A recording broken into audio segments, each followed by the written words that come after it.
My name is Barry Beckton. I am Senior Director of Federal Affairs and Whiskey, which is a pretty good title to have, I must say. People don't usually forget it. I've been with Diageo now for 19 years. For the past 12 or so years, I've been very active in the Kentucky bourbon community, and I'm happy that we're able to expand on that relationship that we have in Kentucky by what we're working on here in Lebanon and in Marion County. I know we just introduced the folks that we're with. Tom Heisel, as you know, is the lead of the project, which we call the Distillery we have termed, but will not remain named, Project Workhorse. Pauline Rooney, who is the head of all of our whiskey distilling interests in North America. And we're also joined by Ashley Brower, who is with Guthrie Mays out of Louisville. She handles a lot of our communications, public relations, and our community outreach. Ashley's been a key part of our work that we've done in Kentucky for a number of years, and I know she's looking forward to getting to know more of you in the community today. I want to thank the Industrial Foundation and Tom Lund and the Judge and Mayor for having us here, and thank you all for coming out. I hear that normally you have 300 or 400 or 500 people, and maybe we have a smaller crowd today. Is that right? No. Parking was a problem. Parking was a problem. No, it's great to be here, and it's great to see the interest that you all have in the project that we're about to engage in. Bullet Bourbon, I'm sure you're familiar with, but a lot of you probably do not recognize the name Diageo. It's a funny name to pronounce. It's sort of a weird made-up name, but it essentially means that we celebrate life every day, everywhere around the globe. And for those of you who don't know it, we're going to show a little video of what it's about, and I'm sure you'll recognize a few of our brands.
So I have the fun part of the presentation. I get to eat up a little bit of time with a few videos. So a couple more that we're going to go through in a minute. But as you've just seen, Diageo is a global leader in the beverage alcohol industry. We have an outstanding collection of more than 200 brands that are sold in over 180 countries around the globe. We're proud to have some of the most iconic brands in the world, such as just a small sampling are Crown Royal, Tanqueray, Johnny Walker, Bailey's, Guinness, Don Julio, and of course Bullet Bourbon. North America is Diageo's largest market. As you can see, nearly 35% of all global sales come from North America, and more importantly to us, more than almost 50% of the global operating profit. Some of the keys to this success is the performance of some of these great brands that I just mentioned. We have the #1 stout in the world. We have the #1 premium Scotch whiskey. We have the #1 selling vodka, the #1 selling spiced rum, top-selling Canadian whiskey. We have a great bourbon along with another great bourbon here in Marion County. We are one of the fastest-growing premium bourbon brands. And then we have the #1 aged tequila portfolio in the United States. Now, these brands are supported by cutting-edge advertising in the U.S., which is what helps grow these brands to the levels of popularity that they enjoy. And as always, the consumer is at the heart of everything that we do, which you will see in some of the advertising reels that we have here.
So as you can see, we are very focused on marketing and advertising the brands, and that's a key player, not in just producing great liquids that consumers enjoy, but marketing plays a key role, and a lot of that is what has helped us build Bulleit into the brand that it is today.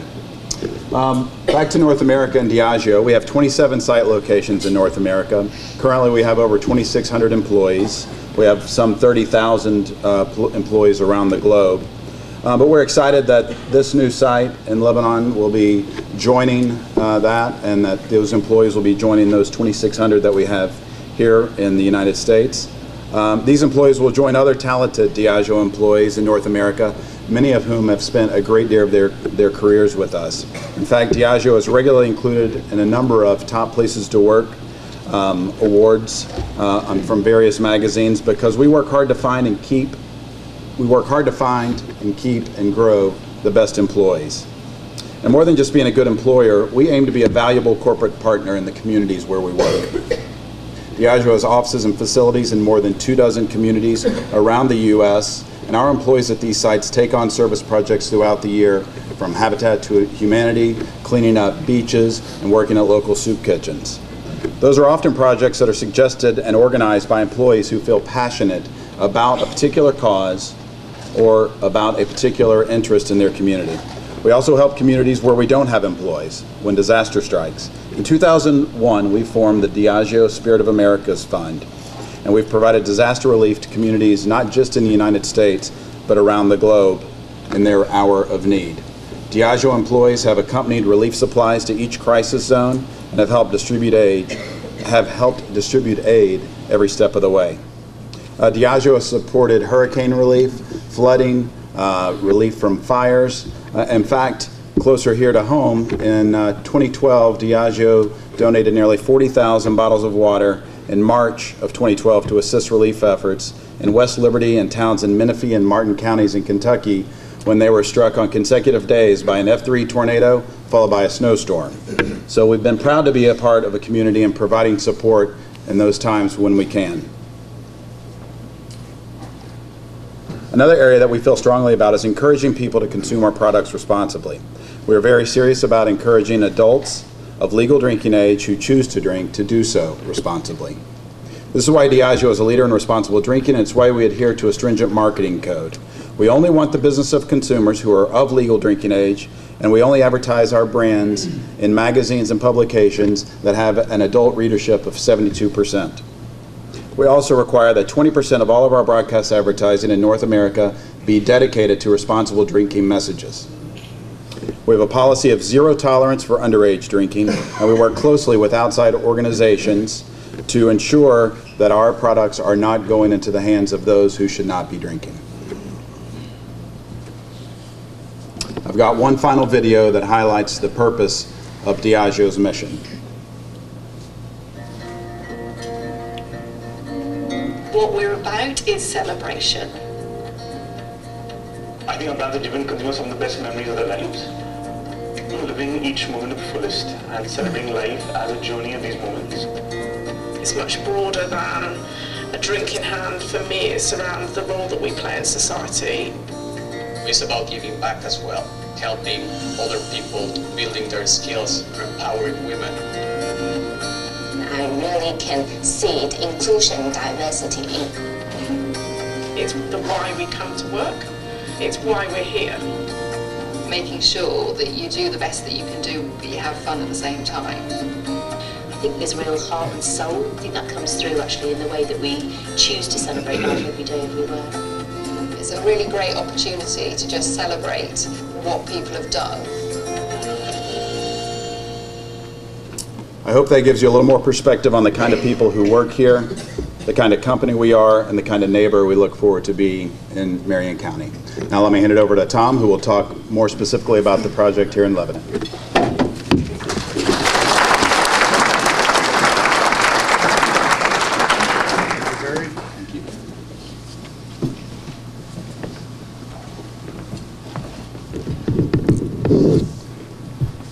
Everybody hear me okay? So I've spent most of my career in either procurement or operations. And the reason I tell you that is you're going to see a drastic change in the slides from what Barry just presented to mine. It goes from a lot of really cool pictures and videos to words and numbers. So first off, I wanted to cover Diageo's, more specifically Diageo's footprint in Kentucky. So we have 3 facilities in the state of Kentucky currently. First is Shelbyville, which is the Bulleit Distilling Company. So we have distilling and warehousing there. It is the brand home for Bulleit. The visitor center will be opening in summer of 2019. It obviously has a visitor center, and then the distillery was laid out to be visitor center friendly. Also, our blending lab for all of our Kentucky bourbon and our U.S. whiskey brands are blended there. In Louisville, more specifically the Shively neighborhood of Louisville, we have our Stitzelweller facility, which is bottling and warehousing operations. We also have the Stitzelweller Visitor Center, which promotes the heritage of bourbon making at that facility. And our third facility is in Lebanon, and as Barry said, name TBD. Many of you have heard it called Project Workhorse. That's what we've referred to it internally and externally. And it will be distilling and warehousing. Okay. So the site plans for the Lebanon site. This is all public knowledge. It will be a 10 million proof gallon distillery, which, give or take, converts into approximately 3.8 million 9-liter cases. It will have a distiller's dried grain, or DDG dry house facility as well, for the spent grains. So there'll be no stillage or slop. I'm sure you've heard it called slop. It will have palletized warehousing. It will be a $130 million investment, approximately 30 full-time jobs. We will hope to begin distillation in mid-2021 and have the capability to distill Bulleit bourbon plus a variety of current and future Diageo bourbon and whiskey brands. Okay. Furthermore, we should start construction, hopefully, if the weather holds up, in the summer of 2019, so sometime in the next 3 to 4 months. No plans for bottling at the facility, no plans for a visitor center, and wanted to go ahead and address the question, so why Lebanon, right? Why did we pick Lebanon? We looked at numerous, and by numerous, I mean we literally started looking at almost 260 sites on paper throughout the state of Kentucky. We visited over 40, and we considered the size of the property, zoning, utilities, the community, and the Lebanon site was the best fit for Diageo's intentions for this distillery. Okay. Very quickly, a very high-level overview of what the site will look like. This is not final by any stretch at all. We're still working on the overall site layout, but approximately this is what it's going to look like. So this is 2154, and then this is Highway 208. So the distillery will sit in the northeast portion of the property. The dry house will sit in the south of that. All the employee and truck traffic will come down here, enter off of 208, and then just proceed clockwise around the facility. And then there'll be 5 warehouses lined up along this part of the property. Okay. And then further review for the industrial foundation property. Again, all theoretical at this point. So we would have somewhere between 8 and 12 warehouses on this part of the property. So this takes into account literally not cutting down a single tree or disturbing any of the streams or wetlands that are on the facility. Keep saying preliminary because we're still working on the overall site layout, and this is years down the road. So, okay. And that was really it for the Lebanon site. So very high level. At this point, I'll open it up to questions. Tom, you mentioned the volume of distilled spirits you're going to produce here. How do the other facilities compare? I know you call this Project Workforce. Mm-hmm. How does it? Yeah, so it sounds like a larger facility. Sure, it is larger. So starting with the Shelbyville operation, so this facility will be approximately 2.5 to 3 times the size of the Shelbyville facility. Again, the reason we refer to it as Workforce is because it's focused on distillation only. The site is not being laid out for a visitor center or to be visitor friendly. And then in terms of the operation at Stitzelweller, there is a very small, it's almost doesn't qualify as craft, right? It's more, it's 1 barrel a week. Yeah, it's 1 barrel a week. So I don't know what that is in terms of multitudes, but much larger than the Stitzelweller facility. So between Shelbyville and Lebanon site, that will produce all of our Kentucky bourbon brands. Is it going to all be bullet? At this time, the focus will be on bullet, but we're building in the capability to run other brands as well, to be determined at the time, once we start. Tom, can you talk about the relationships that you have with other businesses in the area and how they're going to be also impacted? Sure. So relationships with other businesses in the area, very early days, right? So outside of Hennings, we don't have a lot of relationships with other businesses. So first and foremost, the barrels, we get a lot of barrels from Independence Dave, and we certainly hope to continue that relationship. So they're very conveniently located to the site, about 3 miles away. Second, Central Kentucky Grain is located on the corner of the property. We hope to be able to work with Central Kentucky Grain to, at a minimum, source our corn, which would be extremely convenient. Outside of that, we haven't really extended those relationships. We haven't broke ground. We just are not far enough along at this point.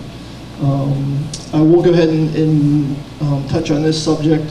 So the general contractor we have selected, who some of you have met, is Gray Construction out of Lexington, Kentucky. They have a presence in the area. In fact, I think 4 of the project team members actually live between Lexington and Lebanon, who we've been working with. And the project manager, I believe, actually lives, who they've selected to manage the project from their side, actually lives in Marion County. Yeah, early days, just haven't developed those relationships yet. So, but hope to. Questions? Anybody have questions? Anything additional? Yeah. Is your group, is it a unionized environment, your workforce? No. So the intent is for the site to not be non-union, to not be union, to be non-union. The Shelbyville site is non-union, and that's working out very well. And we hope to duplicate that in the Lebanon facility, and that's the way the site's being laid out, and that is our intent going forward. you expand upon the amount of infrastructure that you're going to use for that your location? So you mean in terms of Water, electric, sewer? in terms of why we selected the site? Correct. So one of the reasons we did select the site was the infrastructure, the existing infrastructure, we should say, at the site, right? We looked at a lot of sites throughout the state of Kentucky, as I mentioned earlier. And many of those sites, you had to run the gas line, right? Multiple miles. There wasn't water at the site. There wasn't sanitary sewer at the site. When we came across this site, it literally had everything that we needed from a utility standpoint at the site pre-existing, which was ideal. Admittedly, we'll say this, it was a little further from Shelbyville than we had initially desired, but because of the infrastructure, again, the existing infrastructure that was at the site, it was beneficial to Diageo, and that was one of the key drivers for selecting the site.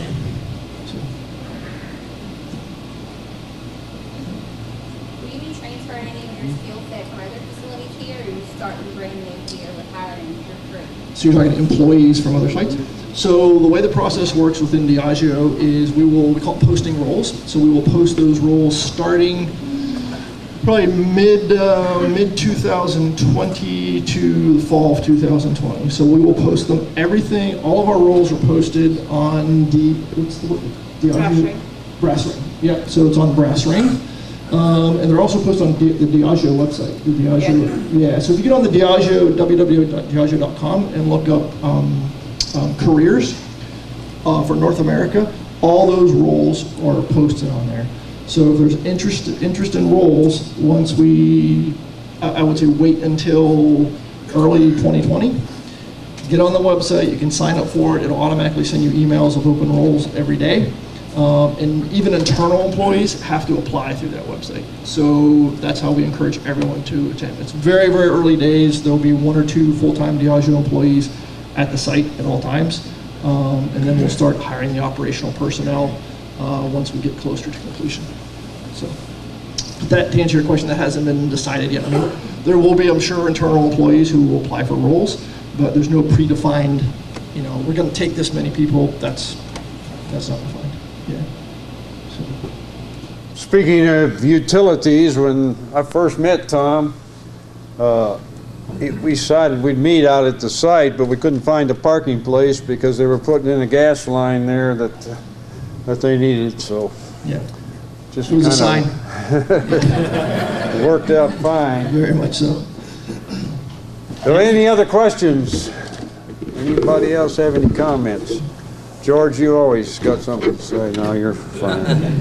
The other thing too, I'm thinking if you do have inquiries on subcontractors for the construction, just go ahead and say it. Come see me afterward, because there is a website that Gray Construction has set up for subs, anything from, you name it, welders to electrical to whatever. That you can get on that website and send in the information. So. Well, Tom, thank you very much. Thank you.